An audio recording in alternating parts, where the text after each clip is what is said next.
Renungan Kefas dalam pandangan Allah.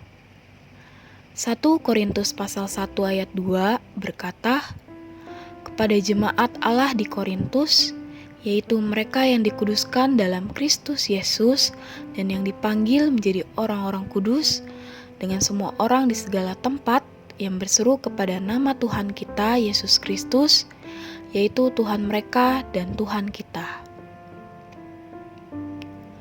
Ketika Paulus menyebut gereja di Korintus, dia berkata, kepada gereja Allah di Korintus, gereja adalah gereja Allah sebab ia tersusun dari sifat ilahi. Inilah aspek universal gereja. Tetapi gereja yang dari Allah ini juga bersifat lokal.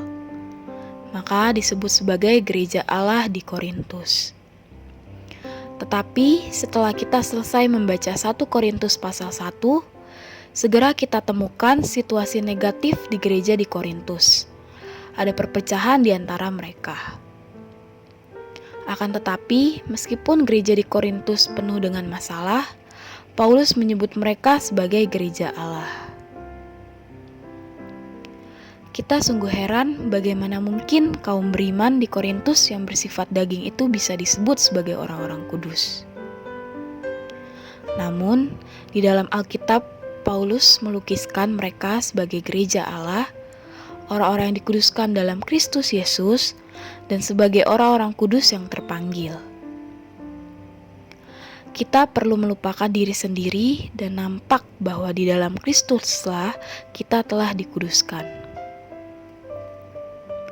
Dikuduskan berarti dipisahkan untuk Allah. Untuk apa? Untuk merampungkan tujuan Allah. Kristus yang ke dalamnya kita dipanggil masuk ke dalam persekutuan dengannya adalah Dia yang meliputi segala sesuatu. Dia adalah bagian yang Allah berikan kepada kita, adalah kekuatan dan hikmat Allah, adalah kebenaran, pengudusan, dan penebusan kita. Dia adalah Tuhan yang mulia, agar kita dimuliakan. Dia adalah rahasia Allah, adalah dasar unik pembangunan Allah, adalah Paskah kita, roti tak beragi, makanan rohani, air rohani, dan batu karang rohani, kepala, tubuh, buah sulung, manusia kedua, dan Adam yang akhir.